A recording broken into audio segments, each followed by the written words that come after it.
नमस्कार श्रोताओं। अभी आपने पहले वीडियो का आधा भाग सुना और देखा। अब मैं आगे की कहानी आपको सुनाती हूँ। इंद्र अनुपम तेज और सौंदर्य से युक्त विलास तथा हाव भाव से सुशोभित अत्यंत अद्भुत रूप धारण करके शुक्ला के सामने प्रकट हुए। पर पुरुष की दृष्टि से बचने के लिए वह घर के भीतर चली गई और अपने पति में ही अनुरक्त हो उन्हीं का चिंतन करने लगी। इंद्र शुक्ला के शुद्ध भाव को समझकर सामने खड़े हुए कामदेव से बोले, इस सती ने सत्य रूप पति के ध्यान का कवच धारण कर रखा है। तुम्हारे बाण इसे चोट नहीं पहुंचा सकते, अतः शुक्ला को परास्त करना असंभव है। इस सती के तप का नाश करने से हम दोनों को अनंत एवं अपार दुख भोगना पड़ेगा। इसलिए अब हमें इसे छोड़कर यहाँ से चल देना चाहिए। तुम जानते हो, पहले एक बार मैं सती के साथ समागम करने का पापमय परिणाम असह्य दुख भोग चुका हूँ। महर्षि गौतम ने मुझे भयंकर शाप दिया था। आग की लपट को छूने का साहस कौन करेगा। इंद्र ने कामदेव को उत्तम शिक्षा देने के लिए बहुत ही नीति युक्त बात कही। उसे सुनकर कामदेव ने इंद्र से कहा, सुरेश, मैं तो आपके ही आदेश से यहाँ आया था। अब आप धैर्य, प्रेम तथा पुरुषार्थ का त्याग करके ऐसी पौरुषहीनता और कायरता की बातें क्यों करते हैं। आपके साथ चलकर इस सती के तेज, बल और धैर्य का मैं नाश करूंगा। आप डरते क्यों हैं। देवराज इंद्र को इस प्रकार समझा बुझाकर कामदेव ने पुष्प युक्त धनुष और बाण हाथ में ले लिए तथा सामने खड़ी हुई अपनी सखी क्रीड़ा से कहा, प्रिय, तुम माया रचकर वैश्य पत्नी शुक्ला के पास जाओ। क्रीड़ा से यों कहकर वे पास ही खड़ी हुई प्रीति को संबोधित करके बोले, तुम्हें भी मेरी सहायता के लिए उत्तम कार्य करना होगा। तुम अपनी चिकनी चुपड़ी बातों से शुक्ला को वश में करो। इस प्रकार अपने अपने कार्य में लगे हुए वायु आदि के साथ उपयुक्त व्यक्तियों को भेजकर कामदेव ने उस महासती को मोहित करने के लिए इंद्र के साथ पुनः प्रयाण किया। शुक्ला का सतीत्व नष्ट करने के उद्देश्य से जब इंद्र और कामदेव प्रसिद्ध हुए, तब सत्य ने धर्म से कहा, महाप्राज्ञ धर्म, कामदेव की जो चेष्टा हो रही है उस पर दृष्टिपात करो। मैंने तुम्हारे अपने तथा महात्मा पुण्य के लिए जो स्थान बनाया था उसे यह नष्ट करना चाहता है। दुष्टात्मा काम हम लोगों का शत्रु है, इसमें तनिक भी संदेह नहीं है। सदाचारी पति, तपस्वी ब्राह्मण और पतिव्रता पत्नी, ये तीन मेरे निवास स्थान हैं। जहाँ मेरी वृद्धि होती है, जहाँ मैं पुष्ट और संतुष्ट रहता हूँ, वहीं तुम्हारा भी निवास होता है। काम की करतूत से अहिल्या का संग करने पर एक बार जो हानि उठानी पड़ी है, उस प्राचीन घटना का इन्हें स्मरण क्यों नहीं होता।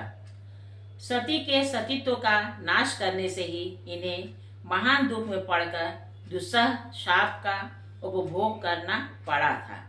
फिर भी आज कामदेव के साथ आकर ये धर्मचारिणी कृकल पत्नी शुक्ला का अपहरण करने को उतारू हुए हैं। धर्म ने कहा, मैं काम का तेज कम कर दूंगा।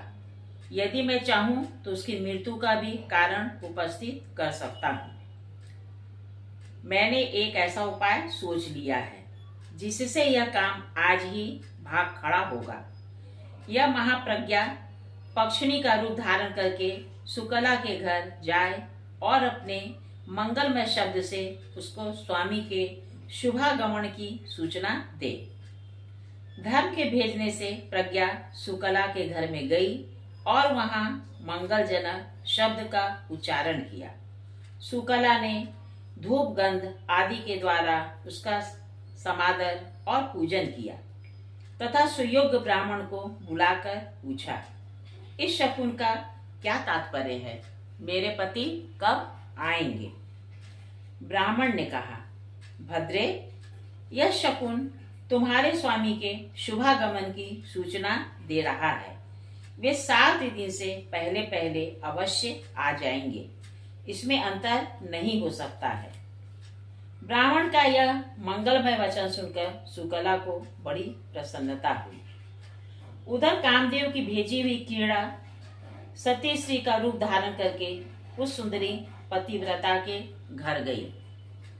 उसकी पुण्यमयी वाणी से कीड़ा मुस्कुराती हुई बातचीत करने लगी। कीड़ा ने सुकला को अपने विश्वास में लिया और अपनी व्यथा बताने लगी। इस पर सुकला ने कीड़ा पर विश्वास कर लिया और वह एक दिन छल से अपने पन का स्वांग भरकर उसे एक सुंदर वन दिखाया और कहा कि चलो हम लोग इस सुंदर वन में थोड़ी देर तक विहार करें। सुकला ने कहा कि सखी देखो, वह सामने बड़ा वन सुंदर दिखाई दे रहा है। अनेक दिव्य वृक्ष उसकी शोभा बढ़ा रहे हैं। वहां पे एक परम पवित्र पाप नाशक तीर्थ है। वरानने, चलो हम दोनों भी वहां पुण्य संचय करने के लिए चलें। यह सुनकर सुकला उस मायामयी स्त्री के साथ वहां जाने को राजी हो गई।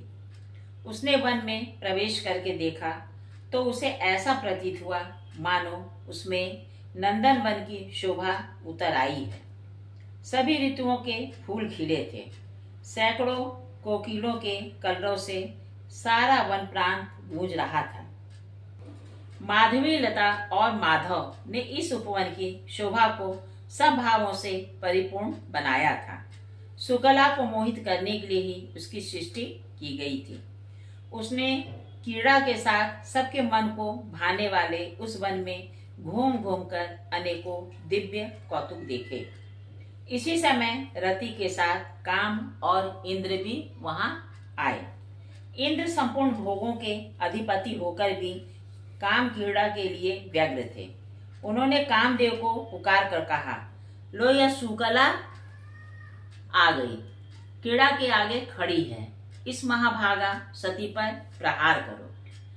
कामदेव बोला, सहस्र लोचन, लीला और चातुरी से युक्त अपने दिव्य रूप को प्रकट कीजिए, जिसका आश्रय लेकर मैं इसके ऊपर अपने 5 बाणों का पृथक पृथक प्रहार करूं।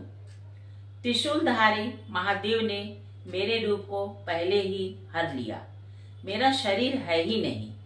जब मैं किसी नारी को अपने बाणों का निशाना बनाना चाहता हूँ, उस समय पुरुष शरीर का आश्रय लेकर अपने रूप को प्रकट करता हूँ।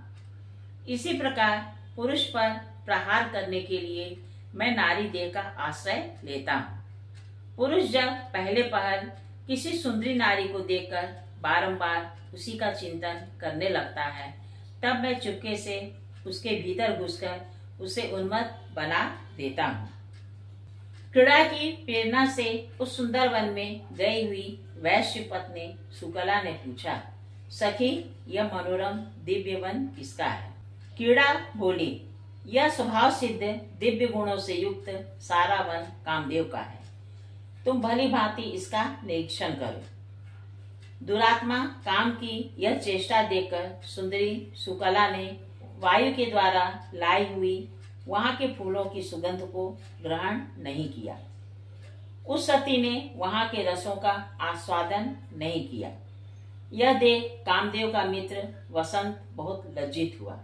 तत्पश्चात कामदेव की पत्नी रति प्रीति को साथ लेकर आई और सुकला से हंसकर बोली, भद्रे, तुम्हारा कल्याण हो, मैं तुम्हारा स्वागत करती हूँ। तुम रति और प्रीति के साथ यहाँ रमण करो। सुकला ने कहा, जहाँ मेरे स्वामी हैं वहीं मैं भी हूँ। मैं सदा पति के साथ रहती हूँ। मेरा काम, मेरी प्रीति सब वही है। यह शरीर तो निराश्रय है, छाया मात्र है। यह सुनकर रति और प्रीति दोनों लज्जित हो गई तथा महाबली काम के पास जाकर बोली, महाप्राज्ञ, आप अपना पुरुषार्थ छोड़ दीजिए। इस नारी को जीतना कठिन है। यह महाभागा पतिव्रता सदैव अपने पति की ही कामना रखती है। कामदेव ने कहा, देवी, जब यह इंद्र के रूप को देखेगी उस समय मैं अवश्य इसे घायल करूंगा। तदनंतर देवराज इंद्र परम सुंदर दिव्य वेश धारण किए रति के पीछे पीछे चले। उनकी गति में अत्यंत ललित विलास दृष्टि गोचर होता था। सब प्रकार के आभूषण उनकी शोभा बढ़ा रहे थे। वे पतिव्रता शुक्ला के पास आए और उससे इस प्रकार बोले, भद्रे, मैंने पहले तुम्हारे सामने दूती भेजी थी, फिर प्रीति को रवाना किया। मेरी प्रार्थना क्यों नहीं मानती? मैं स्वयं तुम्हारे पास आया हूँ, मुझे स्वीकार करो। शुक्ला बोली, मेरे स्वामी के महात्मा पुत्र सत्य और धर्म आदि मेरी रक्षा कर रहे हैं। मुझे किसी का भय नहीं है। अनेक शूरवीर पुरुष सर्वत्र मेरी रक्षा के लिए उद्यत रहते हैं। जब तक मेरे नेत्र खुले रहते हैं मैं निरंतर पति के कार्य में ही लगी रहती हूँ। आप कौन हैं जो मृत्यु का भी भय छोड़कर मेरे पास आए हैं? इंद्र ने कहा, तुमने अपने स्वामी के जिन शूरवीर पुत्रों की चर्चा की है उन्हें मेरे सामने प्रकट करो, मैं कैसे उन्हें देख सकूंगा? शुक्ला ने कहा, सत्य, धर्म, पुण्य और ज्ञान आदि बलवान पुत्र मेरे तथा मेरे स्वामी के सहायक हैं। वे सदा मेरी रक्षा में तत्पर रहते हैं। मैं नित्य सुरक्षित हूँ। इंद्रिय संयम और मनोनिग्रह में तत्पर रहती हूँ। साक्षात शचीपति इंद्र भी मुझे जीतने की शक्ति नहीं रखते। यदि महापराक्रमी कामदेव भी आ जाए तो मुझे कोई परवाह नहीं है, क्योंकि मैं अनायास ही सतीत्व रूपी कवच से सदा सुरक्षित हूँ। दूर हटो, भाग जाओ, मेरे सामने न खड़े हो। यदि मना करने पर भी खड़े रहोगे तो जलकर खाक हो जाओगे। मेरे स्वामी की अनुपस्थिति में यदि तुम मेरे शरीर पर दृष्टि डालोगे तो जैसे आग सूखी लकड़ी को जला देती है उसी प्रकार मैं तुम्हें भस्म कर दूंगी। शुक्ला ने क्रोधित होकर आवेश में कहा। शुक्ला ने जब यह कहा तब तो उस सती के भयंकर शाप के डर से व्याकुल हो सब लोग जैसे आए थे वैसे ही लौट गए। इंद्र आदि ने अपने अपने लोक की राह ली। सबके चले जाने पर पुण्यमयी पतिव्रता शुक्ला पति का ध्यान करती हुई अपने घर लौट आई। इधर कृकल वैश्य सब तीर्थों की यात्रा पूरी करके अपने साथियों के साथ बड़े आनंद से घर की ओर लौटे। वे सोचते थे कि मेरा संसार में जन्म लेना सफल हो गया, मेरे सभी पितर स्वर्ग चले गए होंगे। वे इस प्रकार विचार कर ही रहे थे कि एक दिव्य रूपधारी विशालकाय पुरुष उसके पितामहों को प्रत्यक्ष रूप से बांधकर सामने प्रकट हुए और बोले, वैश्य, तुम्हारा पुण्य उत्तम नहीं है। तुम्हें तीर्थ यात्रा का फल नहीं मिला। तुमने व्यर्थ ही इतना परिश्रम किया। यह सुनकर कृकल वैश्य दुख से पीड़ित हो गए। उन्होंने पूछा, आप कौन हैं जो ऐसी बातें कर रहे हैं?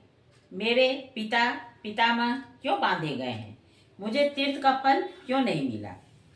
धर्म ने कहा, अपनी पत्नी को साथ लिए बिना जो तुमने तीर्थों में श्राद्ध और दान किया है उसी दोष से तुम्हारे पूर्वज बांधे गए हैं। तुम चोर हो और तुम्हारे ये पितर भी चोर हैं, क्योंकि इन्होंने लोलुपतावश तुम्हारा दिया हुआ श्राद्ध का अन्न खाया है। तुमने श्राद्ध करते समय अपनी पत्नी को साथ नहीं रखा था। जो सुयोग्य पुत्र श्रद्धा से युक्त हो अपनी पत्नी के दिए हुए पिंड से श्राद्ध करता है उससे पितरों को वैसी ही तृप्ति होती है जैसी अमृत पीने से। इसमें तनिक भी संदेह नहीं है। कृकल ने पूछा, धर्म, अब कैसे मुझे सिद्धि प्राप्त होगी तथा किस प्रकार मेरे पितरों को बंधन से छुटकारा मिलेगा? धर्म ने कहा, महाभाग, अपने घर जाओ। तुम्हारी धर्मपरायणा पुण्यवती पत्नी सुकला तुम्हारे बिना बहुत दुखी हो गई थी, उसे सांत्वना दो और उसी के हाथ से श्राद्ध करो। अपने घर पर ही पुण्य तीर्थों का स्मरण करके तुम श्रेष्ठ देवताओं का पूजन करो। इससे तुम्हारी की हुई तीर्थ यात्रा सफल हो जाएगी। यो कहकर धर्म जैसे आए थे वैसे ही लौट गए। परम बुद्धिमान कृकल भी अपने घर गए और पतिव्रता पत्नी को देखकर मन ही मन बहुत प्रसन्न हुए। सुकला ने स्वामी को आया देख उनके शुभागमन के उपलक्ष्य में मांगलिक कार्य किया। तत्पश्चात धर्मात्मा वैश्य ने धर्म की सारी चेष्टाएं बतलाई। स्वामी के आनंददायक वचन सुनकर महाभागा सुकला को बड़ा हर्ष हुआ। उसके बाद कृकल ने घर पर ही रहकर पत्नी के साथ श्रद्धापूर्वक श्राद्ध और देव पूजन आदि पुण्य कर्म का अनुष्ठान किया। इससे प्रसन्न होकर देवता, पितर और मुनिगण विमानों के द्वारा वहां आए और महात्मा कृकल और उनकी महानुभावा पत्नी दोनों की सराहना करने लगे। संपूर्ण देवता उस सती के सत्य से संतुष्ट थे। सबने उन दोनों पति पत्नी से कहा, सुव्रत तुम्हारा कल्याण हो, तुम अपनी पत्नी के साथ वर। यह महाभागा सुकला सती है, इसके सत्य से संतुष्ट होकर हम लोग तुम्हें वर देना चाहते हैं। धर्मात्मा वैश्य ने पत्नी के साथ समस्त देवताओं को बारंबार साष्टांग प्रणाम किया और कहा, महाभाग देवगण, आप सब लोग प्रसन्न हो। तीनों सनातन देवता ब्रह्मा, विष्णु और शिव हम पर संतुष्ट हों तथा अन्य जो पुण्यात्मा ऋषि मुझ पर कृपा करके यहाँ पधारे हैं वे भी प्रसन्नता प्राप्त करें। मैं सदा भगवान की भक्ति करता रहूं। आप लोगों की कृपा से धर्म तथा सत्य में मेरा निरंतर अनुराग बना रहे। तत्पश्चात अंत में पत्नी और पितर के साथ मैं भगवान विष्णु के धाम में जाना चाहता हूँ। देवता बोले, महाभाग एवं वस्तु, यह सब कुछ तुम्हें प्राप्त होगा। यह कहकर देवताओं ने उन दोनों पति पत्नी के ऊपर फूलों की वर्षा की तथा ललित, मधुर और पवित्र संगीत सुनाया। वर देकर वे उस पतिव्रता की स्तुति करते हुए अपने अपने लोकों को चले गए। कहिए मेरे श्रद्धालु श्रोताओं, आपको वीडियो का दूसरा भाग तथा संपूर्ण कहानी प्रथम और द्वितीय भाग सुनकर कैसा लगा? अगर अच्छा लगा है तो कृपया इसे लाइक और सब्सक्राइब कीजिएगा। नमस्कार।